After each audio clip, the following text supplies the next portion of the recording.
What a pleasure to finally meet you at this point. Lovely to meet you too. Obviously, you got to spend time with Ruth Bader Ginsburg, which was fantastic. Got to meet her and spend time. Mm-hmm. But if you could hypothetically sit alone with her in a movie theater, watch this film, and when it's over, lean over and go, what did you think about this part? What is the part you'd love to ask her about? Well, initially I'd love her just to give me a... just the 2 thumbs up, right, for sure. I think, well, I was just fascinated by how she had the strength to keep going. There were so many doors slammed in her face consistently. It felt like the world was constantly against her.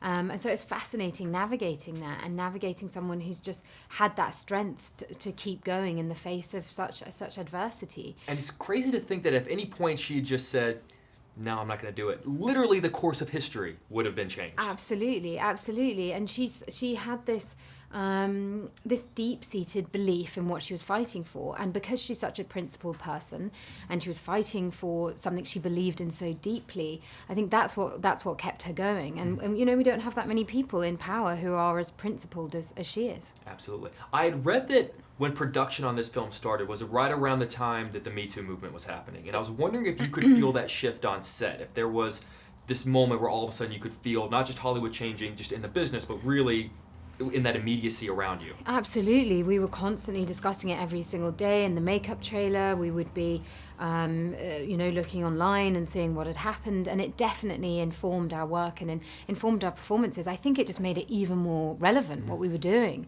So every day, the words I was speaking as Ruth, I was like, these need to be heard. And you could see, how much sort of abuse there had been in the industry, and how important it is to stand up and speak out against that, as people did. This movie was weightless before, but I feel like now it has much more of a weight to it, which is fantastic. Yeah, definitely. Obviously getting to meet her is such a different experience and has much more of an impact than anything you could read in a book. What is something that you gleaned from her just by meeting her that you just there's no way you could have read that in a book? I felt, I loved it when we were really nervously waiting outside to go in to see her in her office. And then the first time we went in, she just couldn't take her eyes off Armie Hammer. So so that gave me a very good insight into how much she obviously loved her husband being channeled through Armie, and also that she's a human being. Is Armie aware that she could not take her eyes off of him? He's very modest. Yeah. He's very modest. But it was lovely. It was lovely to see. And she actually gave us a copy of the there's a cookbook that they sell at in the courts, and it's all of Marty's recipes that he cooked throughout his life, and she sort of handed over this beautiful book to us both, and I think part of that was her saying, look after my Marty in some ways. Yeah, I love that. That's fantastic. Watching this movie, there were so many backward sexist traditions that you look at and you go, how could they have said that, or how could they have done that? How much has really changed since then? Because unfortunately, there were some things that were said that I thought, there's a good chance I could probably walk outside and hear that today. Yeah, I think it's so much about all those little small infringements, those sort of small, that people don't even sometimes mean, small little sexist moments that build up. And I think the film was so good at exploring that, at going, it does get frustrating after a while, and particularly in the time that Ruth was working, it was very old-fashioned. It was sort of this sort of 50s patriarchal system that she was fighting against. And I think it is shifting. I think people are a lot more aware. I think behavior is changing, and I just long may it continue. Absolutely. Well, I've always wanted to sit across from you. Thank you for being so kind. Thanks and thanks so for an much. amazing conversation. No, Really, you're a great person. lovely. Thank you very much. Mr. Hammer, good to see you again, sir. Nice to see you, Jake. How are you? Doing very well, thank you. Obviously, the opinion of Ruth Bader Ginsburg, literally one of the most valuable opinions on the planet. What she thinks about something can literally change the course of history. Yes. If you could put one of your films in front of her, have her watch it, and get her opinion on it, which one would you be most curious to see what she thinks of? This is gonna sound like I'm pandering to the film now, but it would be this one. I mean, we played her in a movie, so I would love to know, how did we do? Are you okay with this? Are you happy with this? Is there a part that you would ask her about? You'd lean over and be like, what about this part?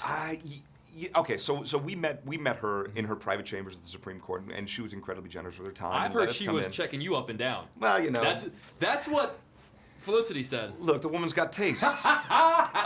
But we met her, and she was super open with us. But the thing that really struck me when we walked out is I realized whenever she talked about Marty, she would smile, and you could see the love was still there, even though he's passed now like 8 or 9 years ago. The love was still there. So Selfishly, because I'm a narcissistic actor as well, I would just like to know, what did you think of my portrayal of Marty? Right. Which is fair. Be honest, what do you think she would say about Sorry to Bother You? Whoa. I would love. By the way, I don't know, like given her incredibly sort of like progressive leanings and her support of like labor movements and voter rights and all that stuff, she might really dig it. I mean, think she's digging it. She might also at the end of it go, what the fuck was that? You know, so who knows? Which it really is the reaction that you're wanting. Yeah. You know, so I'm watching this movie, and I think I'm so glad that they finally made a movie about her. This is a woman who deserves to have a movie made about her. Yeah. Who is out there today, whether they're in politics or not, that you think most deserves to have a movie made about them? Ooh, I'm gonna take the easy one out of this. And I'm gonna say, you know, the reason we made this story and the reason we should continue to make stories like this is because the stories of people who do amazing things in the world while being genuinely the person behind that you see. So Ruth has this image where, you know, she's almost too good to be true, but she's not. And you see that in the movie. And she changed the world. There are other people like that, and those are the stories that deserve to be exalted. Agree, 100%. Yeah. And you know, one of the things I love about a movie like this is that it doesn't try to cover her entire life. It covers a very specific, very interesting part of her life. We wouldn't have time to go over it. Exactly. No one wants so to sit much. through a 20-hour movie. And I love when biopics do that because it gives me a feel for someone. If someone were going to make a movie about you, what is the era, the period of your life that you think would make the most interesting movie? Hopefully it hasn't happened yet. Fair enough. You know? I like that. Yeah. So it wouldn't just be us, our junket interviews. Well, obviously this would be sort of like the prelude, you know, kind of thing of like, from this moment, his life changed. I like it. And we could just keep cutting back. To this interview, New York for Social Network and New Mexico for Lone Ranger. Yeah. We've come a long way. That was a fun junket in New Mexico. Junket. That was good, fantastic. yeah. I always remember that. Yeah. You know, where I was watching this movie, and it took all of about 30 seconds to look at Felicity and go, God, she nailed it. She nailed it. When you first started working with her, what was the thing about her, the performance, that made you go, that's it. You know, it wasn't even so much her performance, it was her approach to it that I just knew from day one. I knew before we started shooting. I knew watching her in rehearsals when no one nails it in rehearsals. That's what rehearsals are for. You're supposed to mess up in rehearsals, and then you iron it out, and then you get ready to film.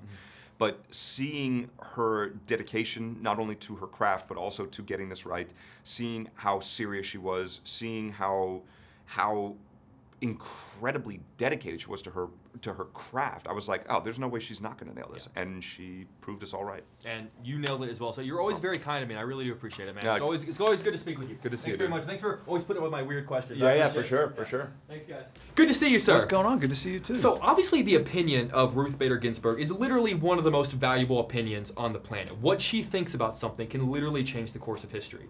If you could have her watch something that you've been in to get her opinion on it, to figure out what she thinks, what would you be most curious to put in front of her and have her watch? Of your career. Of my personal canon, I would try and impress her. I would probably put The Leftovers in front of there. But then again, that's also like, you know, not my writing and not my whatever. But it's a hell of a performance. Yeah, I would like to think that she's already a fan. She's probably already watched it. I could I'm sure see she's binged it. Because you could say, like, Ruth, I'm gonna need you to sit down for 3 seasons, get comfortable. What if when I see her like in Washington in a couple days, she's like, you know what, I got to like episode 3 and then I just gave up. They got real heavy. Yeah, totally. And things are heavy enough as it is. I know, totally. I couldn't handle that. I know. You know, you watch a movie like this and you think, of course, they had to make a movie about her. I mean, her life is just incredible. It's about time that we're finally getting her movie her life on the big screen.